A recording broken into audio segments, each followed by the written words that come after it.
Delicious, delicious.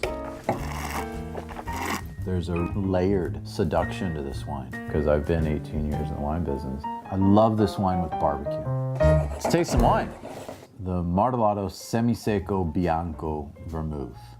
This is my first release of Vermouth, just released a few months ago.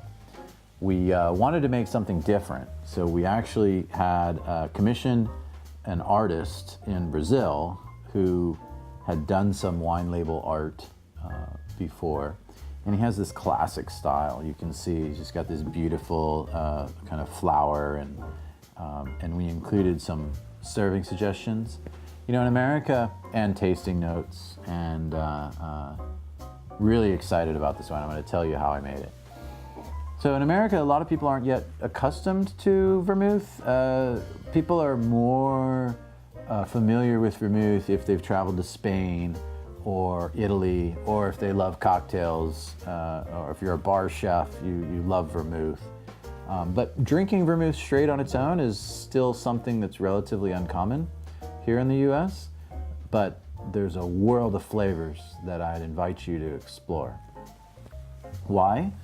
Because vermouth is typically imbued with botanicals and other flavors during the process. What is the process? Well, in this case, we started out with some Chardonnay and some late harvest Sauvignon Blanc. The late harvest Sauvignon Blanc means that there was natural grape sugars in that wine already. So we didn't add any sugar to this. There's no added sugar to this wine. It's all natural grape sugar from the grapes. Then we take a variety of botanicals and bitters. So what are botanicals and bitters? Cinchona bark is one of them. That's something that is in a lot of vermouths. You often, if you've had tonic water, you've had quinine.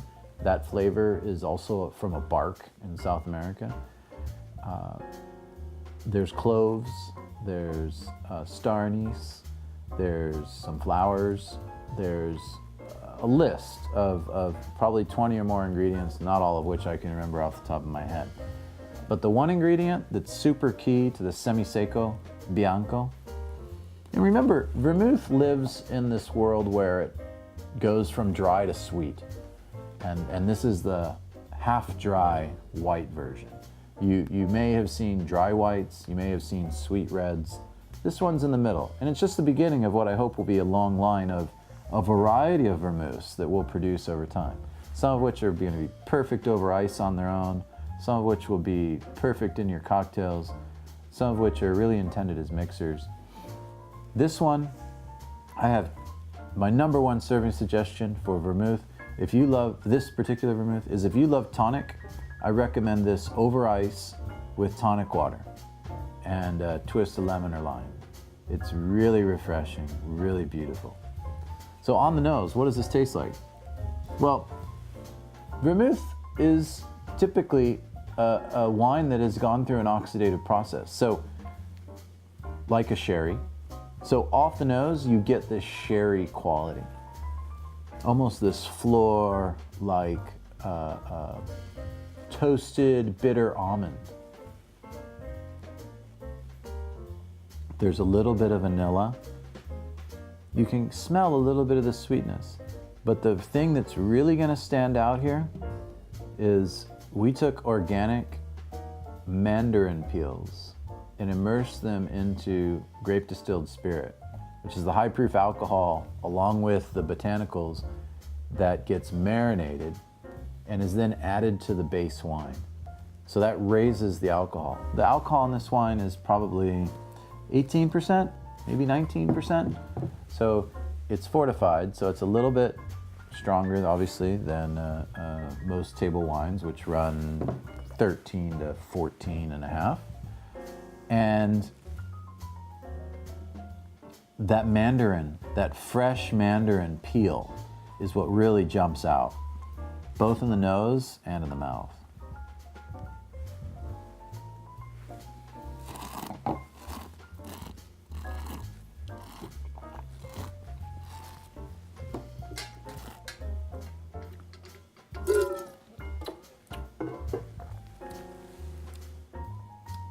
It's good. It's real. The natural sweetness is in and of itself digestif. It is very refreshing in the mouth. That mandarin peel is really subtle, but it's there with that bitterness and almost that oily viscosity. And there's a touch of vanilla because the Chardonnay saw a little bit of oak, and I might have actually put some vanilla pods in the original botanical mixture. I think this is great on its own. You put this on some ice, it's really refreshing and delicious. You add some soda water, it's a perfect little sunset drink. I mean, I drink this and I want to drink more. There's that toasty quality too, that toasted nut that makes this perfect for anything.